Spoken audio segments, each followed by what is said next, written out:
In this video, I will be packaging FileZilla executable installation file into MSI file using WiX. The main reason for that is to deploy the software using group policy. I'm starting this video from my GitHub page, and that's because there are a few bits of information here that I will be using for this video, and I will leave the URL in the description down below. Also, in the bottom of the page you can find more of my videos related to this topic. For example, here you can find videos about installing and using WiX, and also I have a video about psexec. And I will be using psexec to execute the installation under the system account.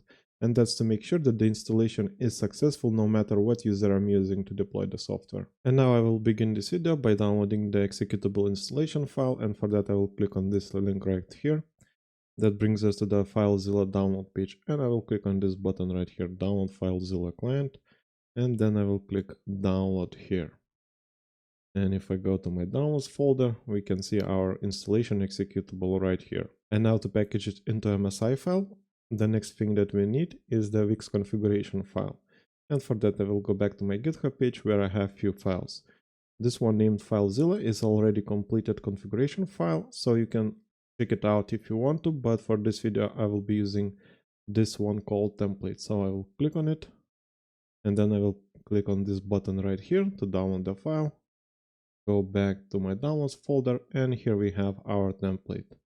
So first I will rename it. I will call it FileZilla and press enter and right click once again and open with Visual Studio Code.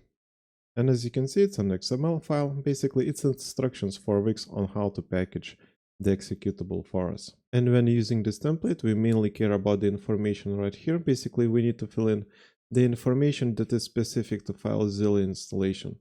So first we need to name our package. I will call it FileZilla installer. Then for exe we need to provide the executable name. And for that I will go to my downloads folder, right click on the FileZilla executable and click rename. I will select the full name to include the extension because that's important. Then I will right click again and click copy. Go back to my Visual Studio Code and paste in the value right here.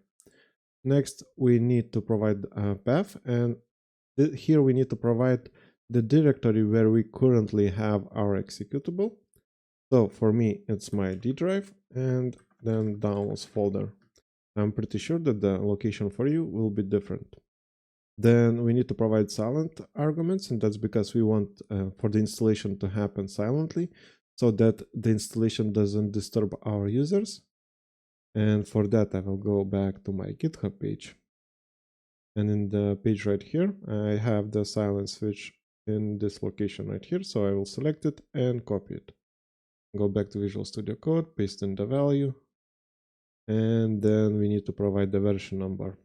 And this is the version number for the MSI file and not the software, but in most cases I like to keep the MSI file version the same as the software.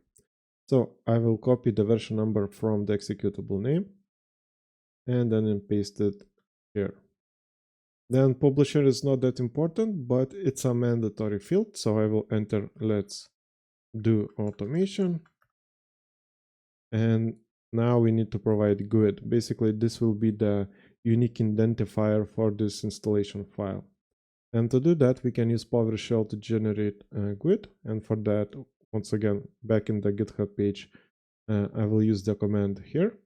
So I will select it, copy it, and open my terminal, or you can open a PowerShell window, paste in the command, and press enter. And every time I use this command, I get a unique identifier. So I will select one of them, go back to Visual Studio Code and paste the value right here. And that's all the information that we need to provide to generate our MSI file.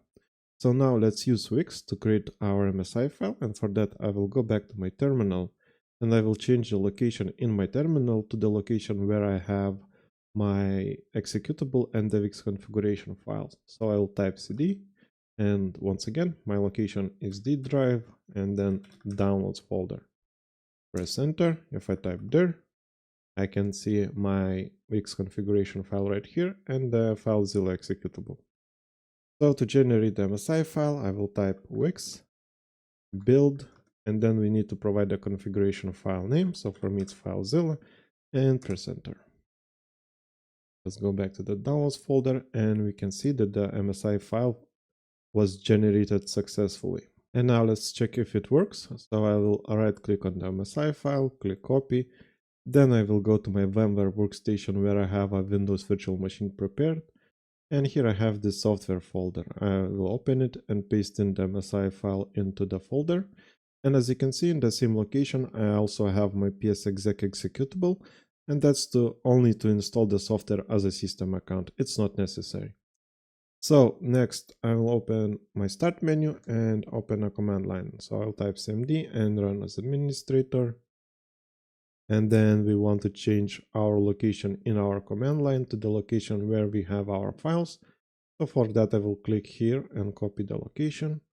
Go back to the terminal, type cd and paste in the directory and press enter. If I type dir, we can see our FileZilla MSI file and psexec executable in this location. Also, if I type who am I, it is saying that this command line is running under the user admin. And like I said, I will be performing the installation under the system account. So for that, let's switch accounts by using psexec. I will type psexec executable name, -i for interactive, -s for run it under the system account. And then we need to provide the process that we want to start. So in my case, I will just open another command line. So I will type cmd and press enter. I will agree with the license terms, and now we have a new window. But this time, if I type who am I, it is saying that this window is running under anti-authority system. So everything that I'm doing in this command line, I'm doing it as a system user. And we want to change the location in this command line to the location where we have our files again. So I will type cd, paste in the directory and press enter. If I type dir, once again, we can see our files right here. Now let's start the installation, and for that I will type cmd/c. This is not necessary, but it allows us to see when the installation is fully finished just by looking at the command line. Then I will provide the MSI file name, so it's FileZilla, and let's install it silently, so it's /qn, and press enter. Now let's wait a few seconds, and the installation seems to be successful. And now let's look around and see what happened. So I will type control to open a control panel, then uninstall a program. And as you can see, we have our FileZilla installer that we created. It's published by Let's Do Automation, and here we have the version number. And also here we have our software FileZilla. So it seems the MSI package was successfully installed. And we have two software installation entries here because we installed FileZilla installer, and then the installer installed the FileZilla executable. It's possible to hide the MSI file entry here, but the problem is if for some reason you needed to troubleshoot it, it can get unnecessarily troublesome.